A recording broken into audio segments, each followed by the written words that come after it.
Okay, my name is Brian Ortega, and I was assigned the Apple encryption case. So what was the issue in this case? Well, the issue was that the shooter's iPhone was evidence that might lead the FBI closer to the motive behind the shooting.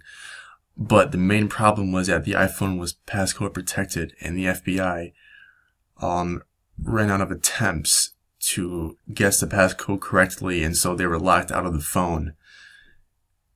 And then the FBI went to Apple to see if they could install a backdoor to bypass security. And of course, Apple refused. That set up a court battle between Apple and the FBI. This went on for weeks, and the whole argument was whether or not the FBI had the right to bypass the security of the iPhone. And after weeks of arguing back and forth about who's right and who's wrong, the FBI found a third party that developed the backdoor for them that they were looking for in the first place. And because of that, the FBI eventually dropped the case because they got what they wanted and wanted nothing more to do with Apple. That set up issues with privacy and security. After the FBI got what they were demanding, the issues of privacy and security took the stage, the world stage, to, as well as here in the US, the ability to get a backdoor on the iPhone bypassed the security it had, while at the same time threatening privacy as the FBI got access to all the data on the phone. I think that privacy and security go hand in hand. Security protects the privacy. Because if you can get past the security, then you can get past all the data on the phone. You can access all the data, which would defeat the purpose of privacy.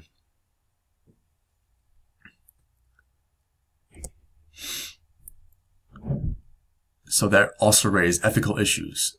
The action that the FBI took to get into the iPhone raised ethical issues.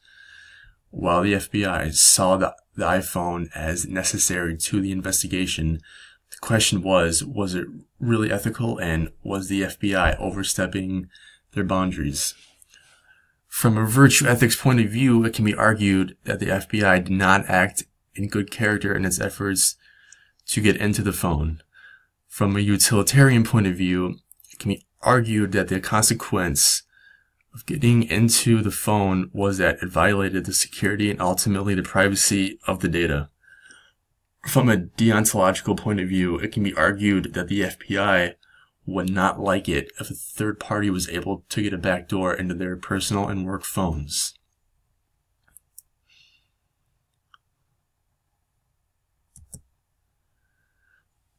And then there is a question of legality.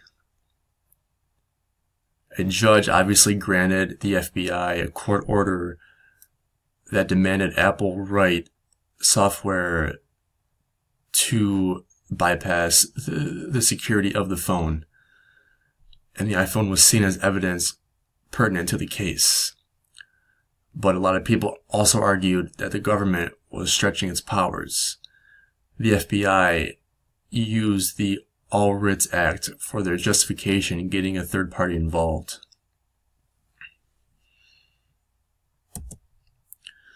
Some concerns about this were that Apple made a statement during the court battle that compromising the security of our personal information can ultimately put our personal safety at risk, and in the wrong hands, the software would have the potential to unlock any iPhone in someone's physical possession.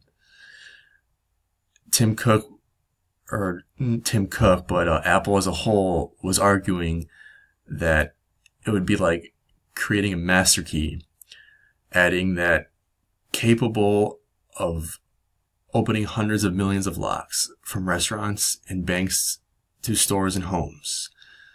Because if you can download a backdoor into the phone, then you have the key to get in to the phone, which allows you access to everything in it.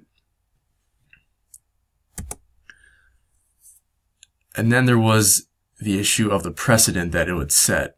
After it was revealed that the FBI went to a third party to get a backdoor installed on the phone, it triggered an argument about precedent.